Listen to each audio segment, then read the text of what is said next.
Hey everyone, I'm Graham, and I'm here to give you a little bit of confidence. Confidence is learning to see yourself the way God sees you. When you're confident, you don't just sit around waiting for something to happen. No, when there's a game to be played, you get off the bench and play. When there's a challenge to be met, you face it head on. When there's music to be played, you get in the mix, grab an instrument, and make some noise.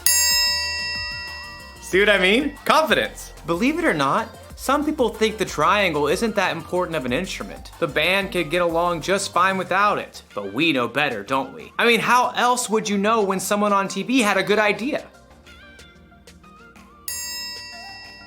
Or how would you know when someone had the right answer on a game show? The answer is the Yangtze River. And of course, who can forget the dinner bell? Come and get it! Sometimes something that doesn't seem important can make a big difference.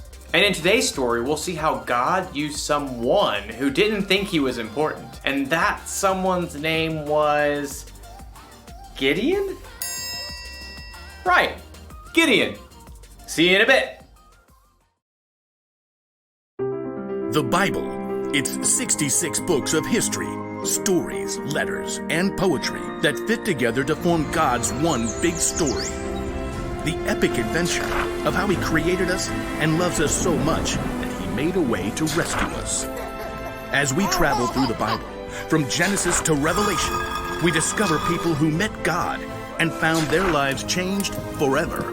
Now, for an amazing story, inspired by the book of Judges, chapters 6 through 8. As many times before, the Israelites turned away from God. He allowed the Midianites to take over their land. God's people hid out in caves. When they tried to grow plants or tend to livestock, the Midianites would show up and destroy their crops and animals. At last, the Israelites cried out to God for help. He heard them and sent the angel of the Lord to a man named Gideon, who was threshing grain in a winepress.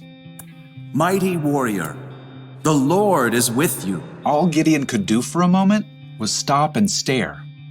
Pardon me, sir. You said the Lord is with us? Then why has all this happened? The Lord has deserted us. You are strong. Go and save Israel from the power of Midian. I am sending you. Pardon me, sir, but how can I possibly save Israel? My family is the weakest in the tribe, and I'm the least important member. I will be with you. Even with a direct message from the Lord, Gideon was still nervous about the whole thing. Give me a special sign. Then I'll know it's really you talking to me. So God gave Gideon a sign, sending fire to burn up meat and bread. God's spirit was with Gideon. And when the Midianites and the Amalekites gathered to attack, Gideon sounded a trumpet for the Israelites to follow him. But even as the army gathered, Gideon once again pleaded to God for another sign. God responded by letting dew fall on a fleece, and then on the next day, only on the ground surrounding it. Okay, I've got it. Thank you. At last, Gideon was convinced God wanted to use him. He camped with 32,000 men at the spring of Harod and prepared for battle. Here, God spoke again.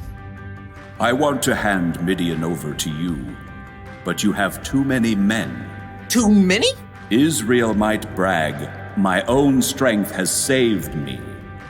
Announce to the army, those who tremble with fear can turn back. Gideon did just as the Lord instructed. There, Lord. 22,000 men have gone home. Only 10,000 left to fight.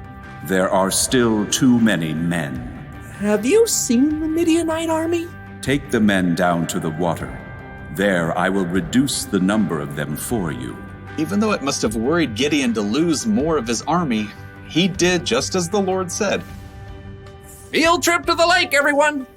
At the water's edge, the Lord said, Some men will drink the way dogs do.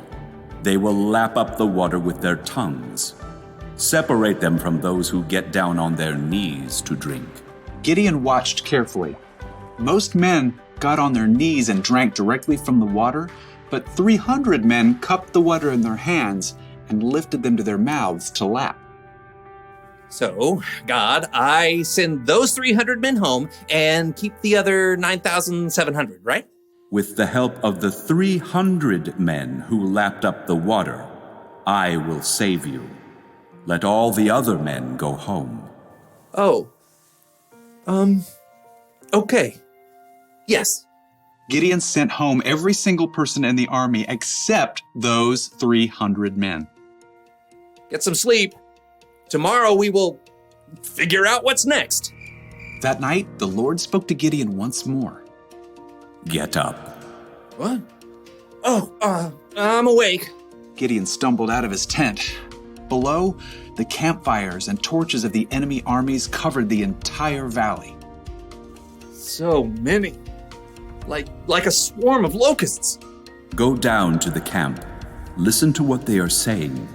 After that, you will not be afraid to attack. Wondering if he might be dreaming, Gideon snuck down the mountain to hover in the shadows at the edge of the camp.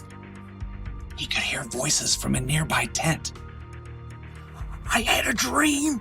A round loaf of barley bread came rolling into the camp. It hit the tent with great force and knocked it flat. Wow, but that can only be the sword of Gideon from Israel. God has given him the whole camp. Gideon listened in shock. Wow, God. Thank you. At once, Gideon scrambled back up the hill to the Israelite camp. Get up! Get up! The Lord has handed the Midianites over to you. Quickly, Gideon separated the 300 men into 3 groups and handed each one a trumpet and a clay jar with a torch inside. Watch me. Do what I do. I'll go to the edge of the enemy camp. Then we'll blow our trumpets from all around the camp and shout, "For the Lord and for Gideon!" Gideon and his men headed quietly down the slope, fanning out in groups to surround the vast enemy camp. Okay, get ready. As soon as Gideon sounded his trumpet, he smashed his jar so the torch shone brightly. The other 300 men did the same. For the Lord! A sword for the Lord! Gideon! The Israelites held their ground, but their enemies panicked, confused by the trumpets and bright lights that pierced the dark night. They're coming from everywhere. The enemy armies were so confused, they began to fight each other, and then they fled in fear. After the men! Gideon and the Israelites chased their enemies all the way to the Jordan River and beyond until all the enemy armies were destroyed. The Israelites begged Gideon to rule over them. I will not rule over you. The Lord will rule over you. Yep, Gideon was an underdog, filled with doubt, but he still chose to follow God, and God used him to save the Israelites.